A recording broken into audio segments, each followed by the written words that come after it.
Assalamualaikum warahmatullahi wabarakatuh. Hai semuanya, saat ini kita ada di kantornya KKB yang ada di seputaran Kuala Lumpur. Dan kita berdua mau mengucapkan terima kasih ya. Iya, betul-betul. Kepada seluruh rekan-rekan PMI yang sudah mempercayakan pemulangannya lewat KKB. Jadi sebenarnya kita juga sedih ya, kenapa rekalibrasi pulang ini nggak diperpanjang cuma sampai tanggal 30 Juni gitu. Padahal masih banyak banget yang minta, Kak mau pulang dong, Pak saya mau pulang dong, gimana nih, kemarin saya juga sempet sangkut 5 hari belum sempet bayar compound, kalau sekarang mau pulang gimana gitu Coba kan. diperpanjang sampai tanggal 32 Juni ya.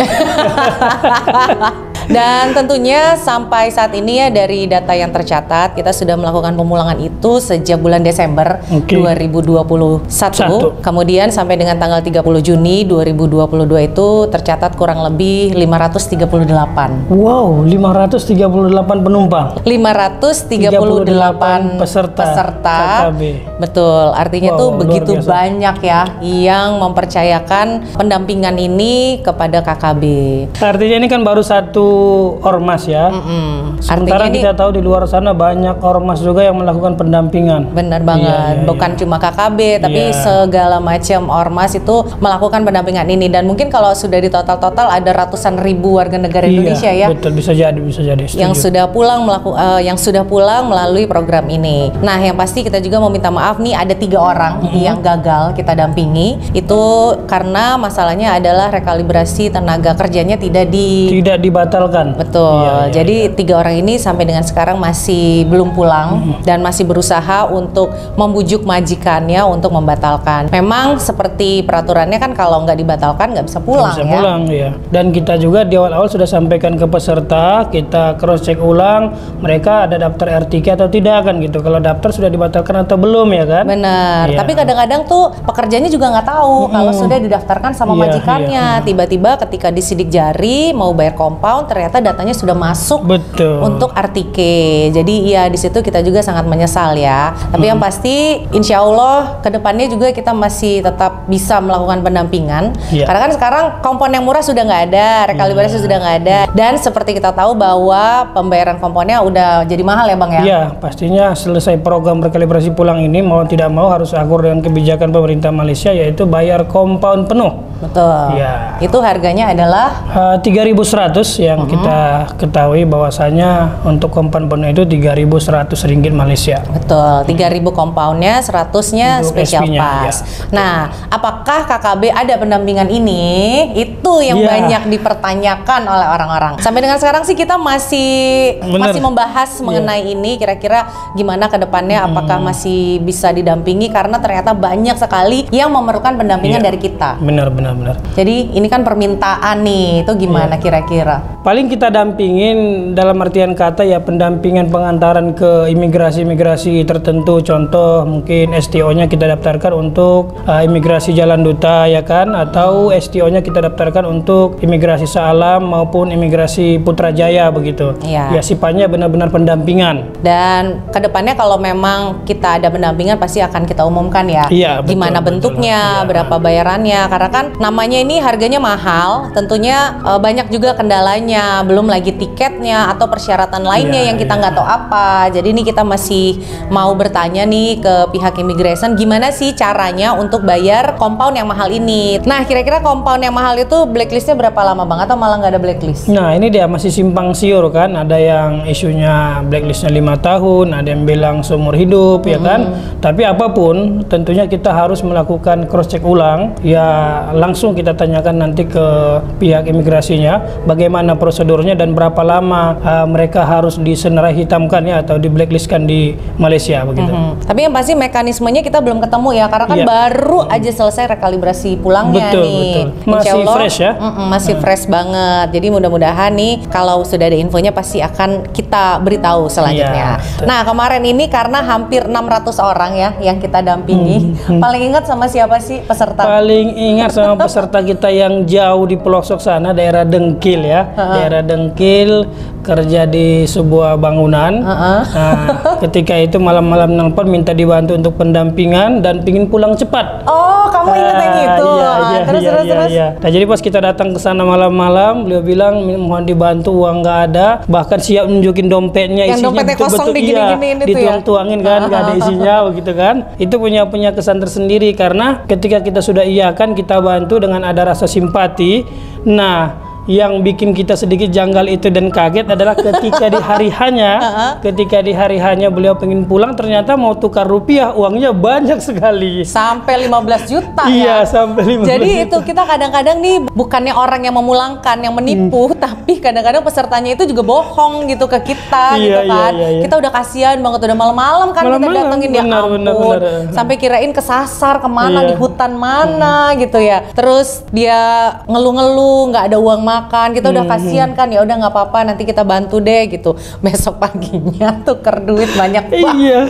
Tapi ya udahlah ya, namanya juga usaha ya. Usaha mencari simpati kan. Bener. Dan alhamdulillah beliau berhasil mendapatkan simpati kita, sehingga kita kasih benar-benar pendampingan spesial itu. Ya. Dan harganya murah gitu kan, spesial di diskon. Ternyata tukar duit banyak banget. Nah, kalau aku sih inget itu yang terbaru. Iya. Jadi ada peserta kita itu dari Pucong. Sampai di sini dia belum masuk ke kantor, itu nelpon nangis-nangis. Mbak, gimana Mbak? Ini paspor saya hilang, Mbak. Dengan nangis-nangis gitu kan. Gimana sih, namanya mau pulang besok, paspornya hilang gitu kan.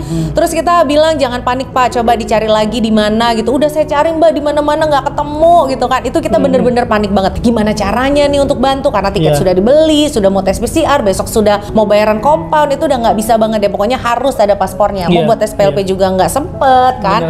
Terus dia udah dari kantor ini pulang lagi naik kereta ke Pucong. Sampai Pucong katanya dia udah ngubek-ngubek isi rumahnya, tasnya semua dibuka-buka, nggak ketemu juga.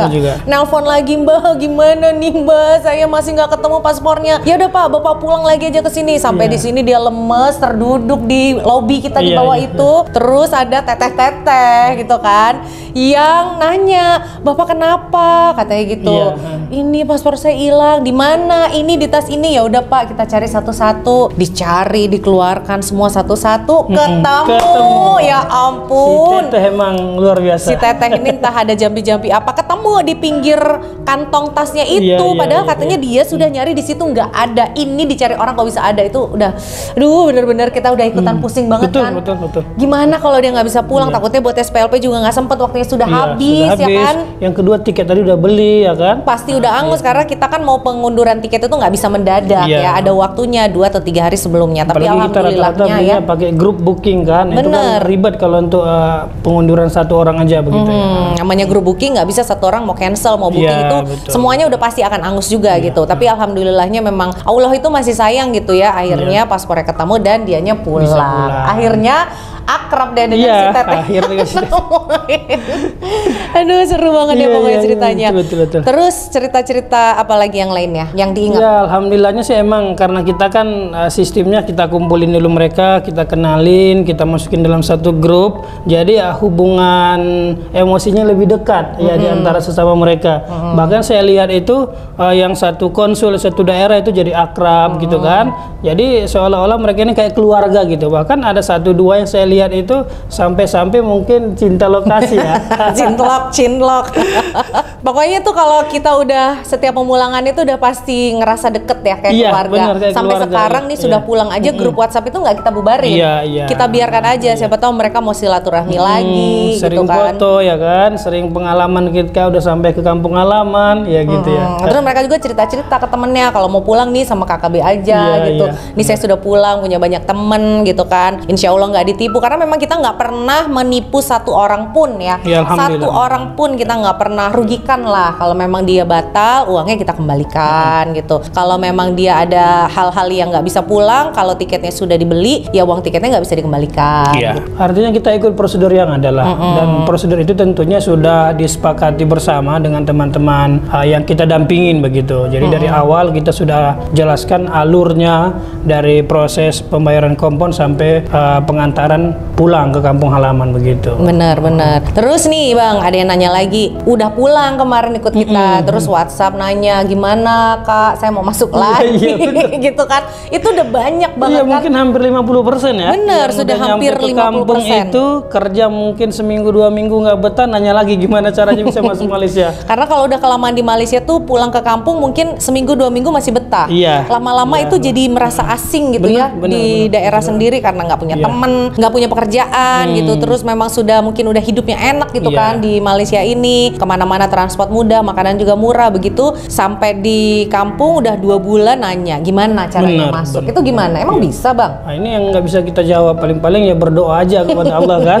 Semoga pemerintah Malaysia memberikan kebijakan-kebijakan baru, apalagi saat ini kan memang nggak bisa kita pungkiri nih, pemerintah Malaysia benar-benar memerlukan pekerja dari Indonesia. Yang mudah-mudahan nanti ada kebijakan-kebijakan baru yang itu ya meringankan peluang untuk orang-orang Indonesia yang sudah pulang tadi ikut program blacklist itu bisa masuk lagi ke Malaysia. Dan tentunya kita berharap kepada teman-teman PMI jangan memaksakan diri untuk masuk ke Malaysia secara haram. Betul. Ikuti peraturan-peraturan yang ada dari pemerintah kita Indonesia, dan begitu juga peraturan-peraturan yang ditetapkan oleh pemerintah Malaysia. Betul. Begitu. Apalagi sekarang nih Bang, di Facebook itu sudah ada iklan-iklan menghapus blacklist, cuci data blacklist. Itu nggak bener ya? Nah ini dia, ini bukan laundry, bukan cucian kotor ya.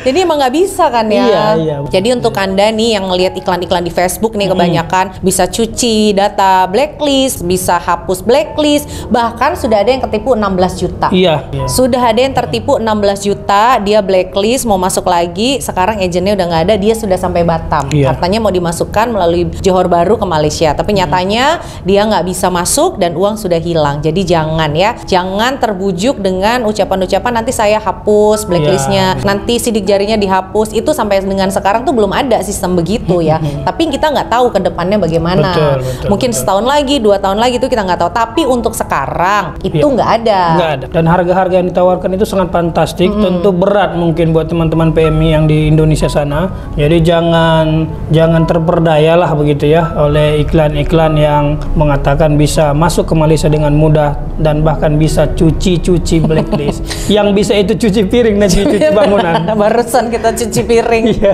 Terus ini kita juga nggak nyangka ya, dari Desember nih kita ada gitu di Malaysia ini untuk membantu saudara-saudara kita pulang sudah hampir 600 orang.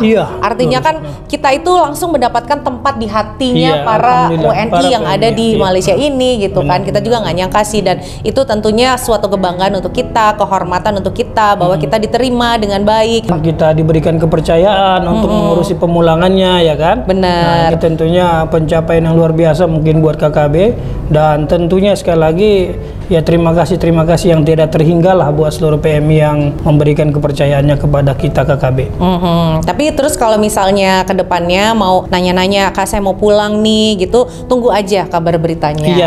Kalau misalnya ada, insya Allah dalam bulan depan atau 2 bulan lagi nanti akan diinformasikan. Yang pasti kita akan selalu hadir ya. Kita selalu bersedia untuk membantu mempermudah kepulangan teman-teman semua. Mau yang itu ada permit, tidak ada permit, semuanya insya Allah nanti kita bisa ikut membantu dan ikut berpartisipasi mempermudah kepulangan Anda. Bahkan kita mungkin berpikir untuk kedepannya yang call center KKB tadi itu menjadi kayak hotline untuk teman-teman PM yang sudah pulang tadi ingin bertanya segala sesuatu yang berkaitan dengan Malaysia. Insya Allah selagi kita tidak sibuk kita akan jawab. Betul. Jadi jangan dibuang nomor tersebut, simpan. Kalaulah ada apa-apa yang ingin ditanyakan kepastian, insya Allah kita akan jawab sesuai dengan informasi yang kita terima, begitu. Betul. Ya. Tapi kayaknya sih emang nggak ada yang dibuang sih, karena mereka Kak ini nomornya udah saya simpan, udah saya kasih ke teman-teman saya juga gitu. Tapi yang pasti nomor itu insya Allah akan selalu ada ya, selagi ada pulsanya. Tapi yang pasti selalu ada untuk membantu Anda semua. Dan untuk Anda yang belum sempat kita dampingi, kita juga mohon maaf ya. Karena begitu susahnya untuk kita kemarin itu memberikan pendampingan untuk yang lebih banyak lagi. Sebenarnya kita maunya Waalaikumsalam. Sebenarnya kita maunya tuh semua, kita bantu semua yang ada di Malaysia ini kita bantu. Tapi sayangnya kita juga punya keterbatasan, pendek langkah, membuat kita jadi pendek langkah. Tidak semua keinginan teman-teman itu bisa kita akomodir, tidak semua permintaan yang teman-teman sampaikan itu bisa kita penuhi begitu. Betul. Kemarin itu kalau misalnya mau diikutin semuanya ya, itu bisa hampir 300 orang yang daftar sama kita. Cuman karena kita punya keterbatasan, kita juga nggak banyak ya timnya, kita hanya bisa membantu beberapa aja. Dan untuk Anda yang belum sempat untuk kami bantu, yang pastinya kita minta maaf. Dan untuk yang sudah pulang juga kemarin mudah-mudahan sukses ya di kampungnya. Ya, amin. Tentunya jangan menjadi orang asing di kampung sendiri. Saatnya Anda menunjukkan bahwasanya Anda bisa berkarya di kampung dan sukses di kampung. Benar. Manfaatkan ilmu dan juga kemampuan yang Anda dapat di Malaysia ini untuk membangun negeri sendiri. Saya Ika. Saya Tohong. Kita ucapkan terima kasih dan sampai ketemu lagi di program-program berikutnya. Dadah. Bye-bye.